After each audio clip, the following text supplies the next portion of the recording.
The New Explorers, Astronauts in Space. In many ways, the story of America has been the story of explorers and exploration. The European explorers of the New World, the early colonists, the pioneers who opened up the American West all shared a spirit of exploration. By the beginning of this century, the American West, the last great frontier, was quickly being settled. The nation had grown as much as it could grow, but Americans still had the spirit of exploration. The unknown, the beyond, still beckoned. In the 1950s, scientists and others around the world looked to space as the last great frontier. The United States and the Soviet Union soon took the lead in what came to be called the race for space. In October of 1957, the Soviet Union launched Sputnik 1, the world's first artificial satellite. A radio transmitter inside Sputnik sent out a steady beep-beep signal as the satellite raced around Earth. Americans were stunned to think that they had not been the first to put a satellite into orbit, but the Soviets had beaten the United States by only a few months.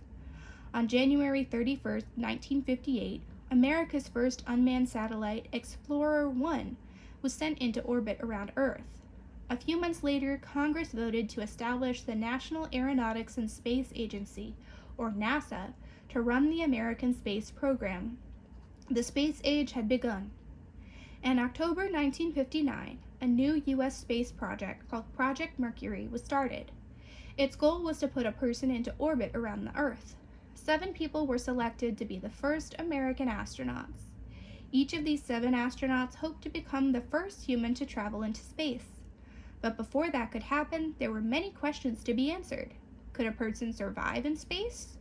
What would be the effects of weightlessness? Could a person work in space? Would it be safe for a person to go outside the spacecraft? What type of spacesuit would be needed? In 1961, a Soviet cosmonaut named Yuri Gagarin became the first person to orbit Earth. A few weeks after Gagarin made his flight, Alan B. Shepard Jr. became the first American in space. Shepard did not circle Earth in his flight, but on February 20, 1962, John Glenn became the first American to orbit Earth aboard his Mercury spacecraft Friendship 7. When John F. Kennedy became President of the United States in 1961, he told the American people that the nation should set a goal of putting a person on the moon by the end of the 1960s. In the years that followed, the United States sent many astronauts into orbit.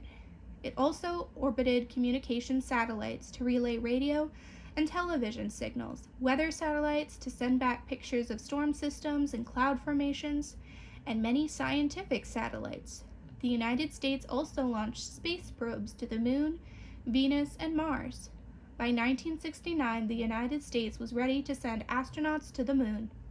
A powerful new rocket had been developed, and the Apollo 11 spacecraft was readied for its mission. Astronauts Neil Armstrong, Edwin Buzz Aldrin, and Michael Collins were chosen for the flight. On July 16, 1969, the giant Saturn V rocket blasted off from Cape Canaveral, Florida, carrying Apollo 11 on its way to the moon.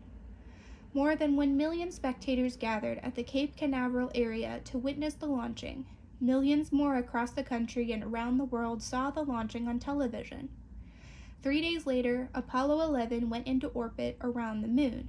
The next day, Neil Armstrong and Buzz Aldrin climbed aboard the Apollo 11 lunar excursion module, the Eagle, and landed safely on the moon. Michael Collins stayed aboard the main spacecraft, Columbia, in orbit around the moon.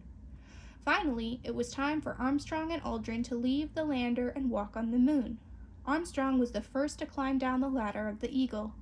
As he stepped onto the dusty surface of the moon, his words were radioed back to Earth. "That's one small step for man, one giant leap for mankind."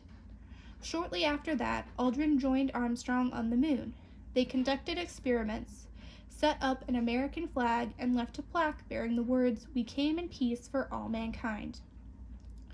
On July 21st, the Eagle blasted off from the moon and rejoined the Columbia, and the Apollo 11 astronauts began the long trip back to Earth. 3 days later, the Columbia splashed down in the Pacific Ocean. The mission had been a complete success. and the 3 happy astronauts were welcomed home as heroes. American astronauts returned to the moon in November of 1969, and again in 1971. These flights gave scientists important new information about space travel and about the solar system. Although there were no further moon landings, the space program continued. In 1973, the U.S. launched Skylab 2, the first American orbiting space station and scientific laboratory. 2 years later, U.S. and Soviet astronauts linked up their spacecraft in the first joint space mission in history, Apollo-Soyuz. In the 1970s and 1980s, the United States launched many space probes to explore the solar system. The probes sent back spectacular pictures as well as vast amounts of new scientific information. In the summer of 1989, the probe Voyager 2 flew by the planet Neptune and continued on its way out of the solar system. Scientists hope it will continue to send back information for many years. In 1981, American astronauts flew into space aboard the world's first reusable spacecraft, the Space Shuttle Columbia. Since then, space shuttles have carried many new satellites into Earth orbit, and many important scientific experiments have been completed by space shuttle crews. What lies ahead for the space program? A large, permanently crewed space station for one thing, and perhaps a permanent base on the moon. It is possible that someday astronauts will even walk on Mars.